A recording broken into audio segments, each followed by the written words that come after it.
Please welcome Sapna Kumar.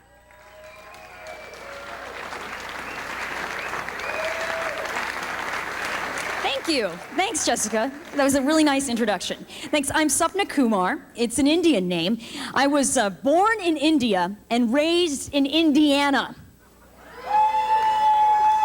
I found myself in a cornfield eating a bowl of curry, feeling tragically displaced.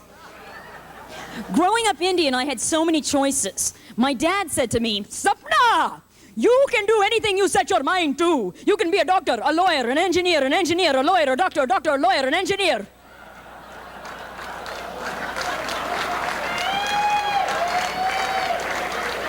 Or you can drive a taxi cab. I chose comedy. Oops. It's my ticket to Hollywood, where there are so many roles for lesbians. I could get the part of cop, superhero, or warrior princess. Yes. I'll make it big in some sort of Lifetime original movie called The Isle of Lesbos. I was inspired to be a performer by my favorite actresses, Tootie, Natalie, Blair, and yo, I'm Joe Polnicek from the Bronx. The Facts of Life girls, do you remember the theme song to their show? You take the good, you take the bad, you take them both, and there you have the Closet Dykes. The Closet Dykes. Let me tell you a little bit about my coming out experience. I never formally came out to my parents. They learned through the more conventional parental method of sitting down and reading all of my journals. I had thought of really cute ways of letting them know, like leaving poetry around the house that said, "Dear Mom and Dad, roses are red, violets are blue, our cat is a lesbian, and I am too. Love, Sapna." My ex-girlfriend said to me, "Sapna, maybe your parents would better understand your sexuality if, say, you were seeing an Indian woman. That's what's been breaking my mother's heart." "Sapna, I had dreamed for you to meet a nice Indian girl. We have ceremony, invite all of Indian community. You and your Indian dyke lover wear matching red saris.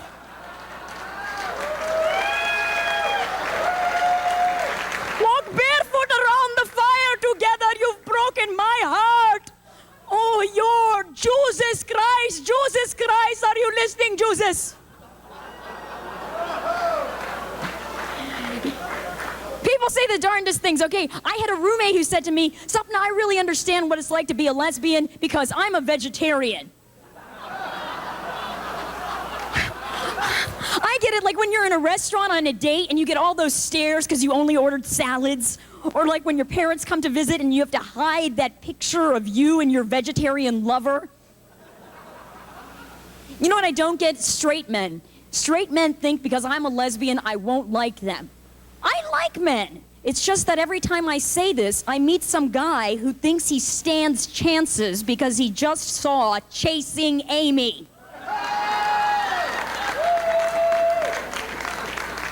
You know, if this comedy thing doesn't work out, I could always be a talk show host. Should I be like Oprah, who's always experienced all of the problems of her guests? I know exactly where you're coming from. That happened to me once, too. Close up on my tears.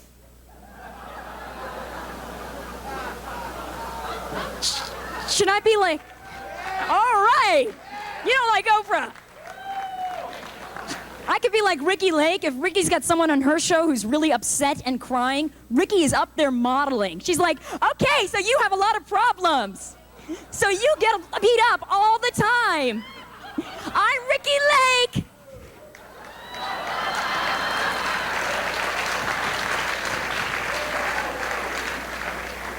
Speaking of talk show hosts, it seems that Rush Limbaugh is dead. No, he was on a cruise ship, and a bitter liberal came up behind him and pushed him overboard.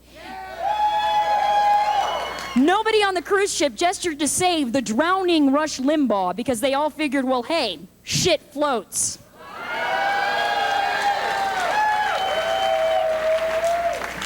told that joke at a gig at a steakhouse in Frankfort, Kentucky.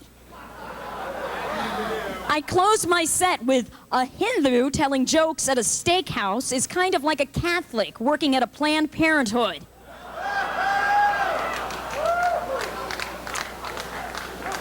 Kind of rude of me, but not like New York rude, because in New York, even the pigeons are rude. They're like, "Quack, quack, quack, you fucking tourist!"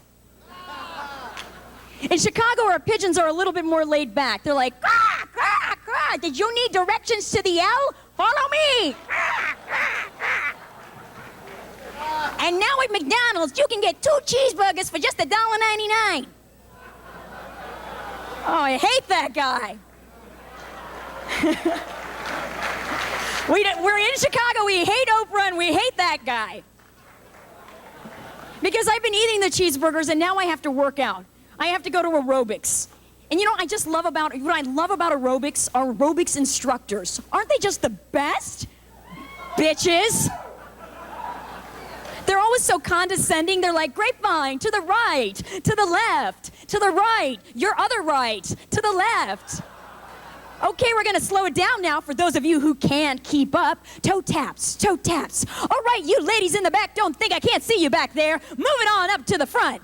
Move it on up to the front, especially you with the dot on your forehead.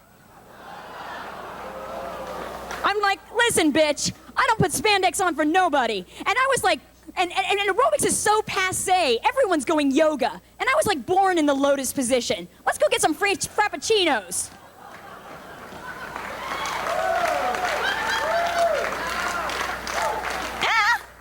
Getting frappuccinos? Pick me one up. With skim milk, of course. Ladies, where are you going? Class isn't over yet. You all are looking at me like, don't just stand there, let's get to it. Hit a punchline, there's nothing to it. Your jokes are vague, vague, vague, vague.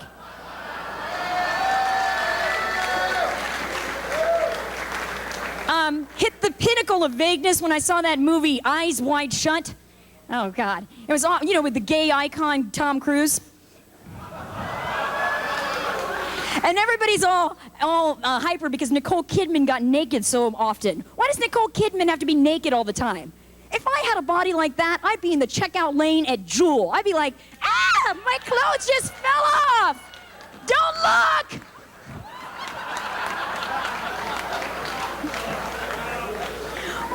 Went to see the movie with my mom, and you're gonna get an idea as to why I'm kind of strange. I come from a strange family. My mother, she's in my apartment, pulls out a cover to a Village People album and screams, "Sapna, I think the one dressed as a police officer is a homosexual." You think the Indian chief knew, Ma? We go to the grocery store. She gets to the checkout lane. She thinks she's in the old country. She tries to haggle. $1.50 a pound for mangoes. I'll give you 40 cents a pound, no more, no less. Talk to the hand, because the face don't want to listen.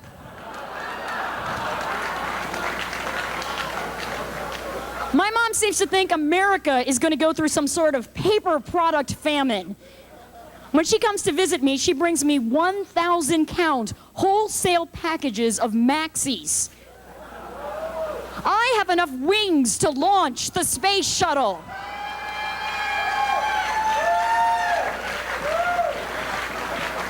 My mother said to me some wise words. She said, Sapna, in this life, to be happy, you really only need to concentrate maybe on 3 simple things that you want to have. I said, yes, Mom, there are only 3 simple things that I'd like to have.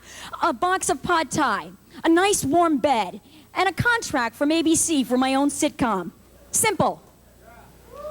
My mother wonders if I'm dating, and I'm seeing someone, a therapist. My therapist thought it would be a good idea to bring my parents in for a session. Right. My mother grew very suspicious of the therapist and said, why are you asking us all of these questions? Are you with immigration? My dad blatantly lied. Don't get me wrong.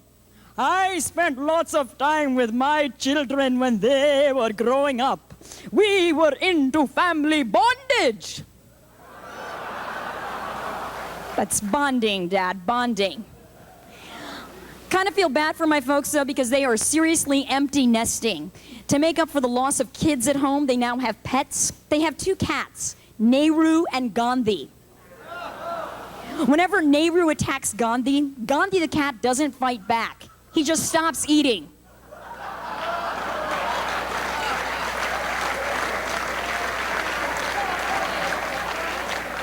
My dad wants to be an Indian rap artist. He wants to sing hip hop.